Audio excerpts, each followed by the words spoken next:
D'entrée de jeu, je te confirme que pour être un investisseur immobilier aguerri, tu dois connaître plus de 11 règles.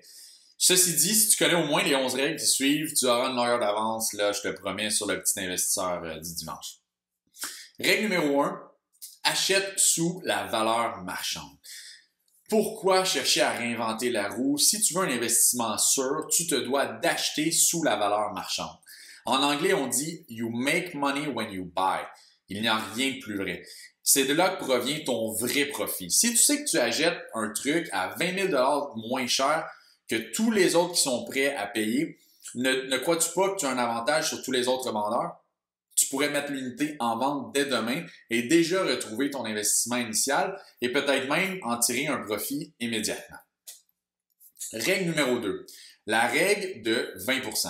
Lorsque j'achète de l'immobilier, je m'assure de fournir au minimum un investissement de 20% du coût total de l'achat. Je ne sais pas chez toi comment cela fonctionne, mais ici, ça me permet de sauver là, une tonne de frais sur l'acquisition. Si j'avais à me planter, ce qui n'est pas le cas, puisque nous avons respecté la règle précédente, eh bien, au pire, je risquerais de perdre qu'une portion de ce que j'ai investi et non la portion que j'ai empruntée à mes investisseurs ou à l'institution financière. Règle numéro 3, ne triche pas les chiffres. Don't fudge the numbers. Trop souvent, un investisseur pressé d'acheter va tromper ses propres chiffres. Il va diminuer les frais reliés à l'achat, diminuer les frais durant la conservation du bien immobilier, amoindrir les coûts de rénovation et majorer le profit potentiel. S'il vous plaît, ne tombe pas dans le piège. Tu as hâte, je comprends, c'est excitant d'investir dans l'immobilier. L'expérience est enrichissante dans tous les sens du mot, mais ne saute pas dans un achat sans avoir des montants conservateurs. Pour les rénovations surtout, je te dirais que c'est un enjeu. Systématiquement, j'ajoute 30% au budget des coûts de rénovation pour chacun de mes dossiers. Pourquoi? Car à chaque fois, il y a un truc que je n'avais pas prévu. Ça arrive trop souvent, alors ne triche pas tes coûts à la baisse. Appréciation. Crois-tu que cet immeuble va augmenter de valeur dans le temps? Si oui, ce serait pertinent de l'ajouter en fait dans ton calcul, dans tes tableurs. Bien entendu, ne base pas tous tes calculs sur l'appréciation, mais si tu vois que le marché actuel te permet de croître la valeur de ta propriété avec les années, ben il est effectivement plus envieux d'investir dans un type de marché, exemple, qui prend de 3 à 6% par année que dans un marché stagnant en dessous de 1%. Est-ce que c'est un secteur prisé? Est-ce que c'est dans un nouveau développement? Est-ce qu'il y a de nouveaux développements aux alentours? Donc, imagine que tu sois l'une des premières propriétés dans un secteur où un supermarché ou un centre commercial verra le jour dans les 5 prochaines années. Cela aura un impact immense sur la valeur de ton immeuble. Prends soin de ton immeuble et fais-en des améliorations.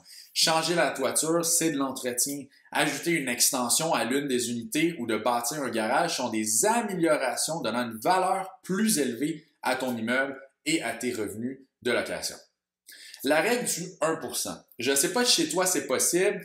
Chez moi, c'est pas très possible. En fait, c'est pourquoi nous avons décidé, ma conjointe et moi, d'investir aux États-Unis car cette règle s'y applique. La règle du 1%, en fait, c'est de te procurer des unités qui te rapportent un revenu mensuel brut de 1% son prix coûtant. Exemple, tu achètes une maison unifamiliale dans un secteur précis, qui génère 2 000 $ de loyer par mois. Donc, je ne dois pas payer cette maison plus de 200 000 $. Donc, 1% de 200 000 égale 2 000 $ par mois. Certaines propriétés permettent même un pourcentage plus élevé, voire 1,5%, 2%. Plus le pourcentage est élevé, plus ton cash flow a des chances d'être élevé. Pourquoi je mentionne a des chances? Car cela implique aussi probablement plus de risques selon le secteur. Crimes, vacances, etc. Donc, ne cours pas les 2% à moins de parfaitement connaître la situation de ce secteur et d'être en mesure de surmonter ces enjeux. Vacances, en anglais vacancy, est-ce que tu regardes à acquérir une propriété qui a plus de 10% de logements vides et libres? Si le secteur est en demande et que ce n'est qu'une histoire de rénover une ou deux unités pour les remplir, c'est peut-être une belle opportunité d'investissement. Si par contre, c'est parce que l'unité est dans l'arrondissement de la place Vendôme de Paris, eh bien, peut-être que de passer ton tour serait une meilleure idée. En fait, l'élément clé ici est de connaître le secteur. Si tu comprends que tout cela est dû à un mauvais management ou à des loyers trop élevés ou à des unités à rénover, tu peux ajuster et créer ton opportunité. À l'inverse, si tu as un immeuble qui est à 100% des unités, 100% des unités sont louées à l'année, cela peut être une autre belle opportunité pour toi d'en augmenter les loyers. De règle générale, je vise des vacances inférieures à 5% du revenu brut de loyer. Une autre règle, la règle des 50% pour les dépenses.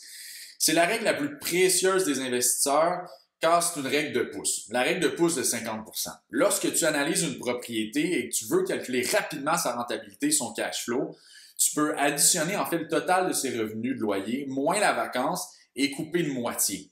On assume alors que la première moitié est reliée à toutes les dépenses d'opération de l'immeuble et de la moitié restante, tu soustrais ton service de la dette et tu devrais te retrouver avec une estimation rapide de ton cash flow.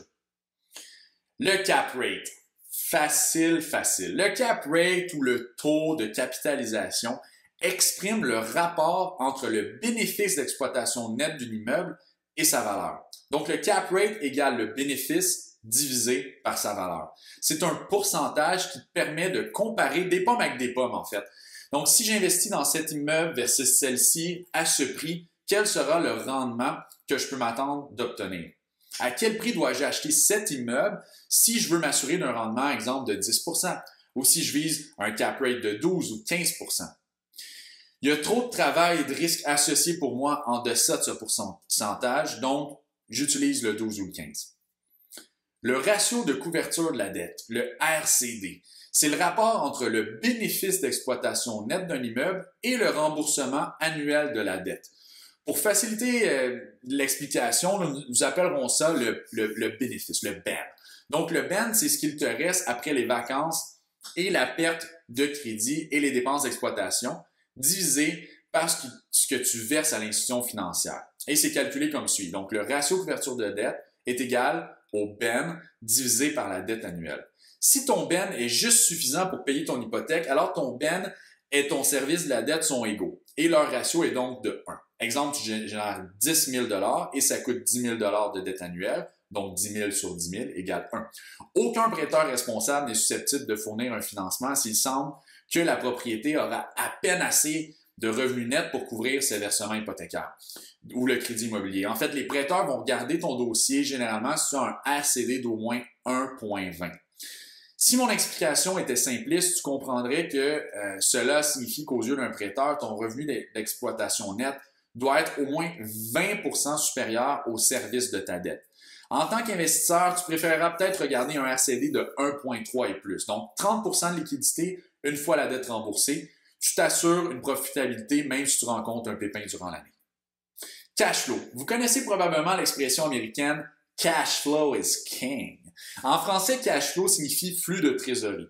Puisque cash flow sonne américain et money money, je vais utiliser ce terme. Donc, l'idéal est de concentrer tes recherches sur une propriété avec un cash flow élevé potentiel. Tel que précisé dans la section vacances, si le cash flow n'est pas positif actuellement, cela ne veut pas dire qu'il ne peut pas le devenir à court ou moyen terme. Tu achèteras peut-être alors une opportunité. Attention, cash flow négatif par contre. Bien qu'une propriété puisse être améliorée pour encourager une augmentation du cash flow, je suis pas en faveur d'acheter un immeuble où je dois retirer un montant de ma poche, de ma propre poche, pour combler le manque à gagner à chaque mois. Sentiment n'est pas agréable. Un financement trop ambitieux a tendance à être la principale cause d'un cash flow faible aussi. Donc, je suis un ambassadeur de l'effet de levier, comme tu sais. J'adore utiliser l'argent qui est mis à ma disposition pour générer un rendement élevé. Par contre, un effet de levier trop important peut entraîner des coûts de prêt plus élevés, en plus des engagements reliés au service de la dette. Donc, non, ne tombe pas dans le piège de l'achat à crédit financé à 100% si tu n'as pas assez un gros coussin pour te protéger financièrement. Pour ma part, je vise les propriétés qui me rapportent au moins un cash flow de 200 $ par mois par porte. Cash on cash return. Ça, de tous les calculs, c'est de loin mon favori dans tout. Le marché boursier, le marché immobilier, les paris sportifs, tout. Le cash on cash return est le retour que tu reçois basé sur l'argent que tu as investi toi. Donc, exemple, tu investis 10 000 $, tu fais un profit de 1 500 $, ton COC, cash on cash, ou ce que tu préfères appeler Return on Invested Capital, ROIC, est de 15%. plus le pourcentage est élevé, plus tu retrouveras le total de ton montant initial investi rapidement et ça, j'adore.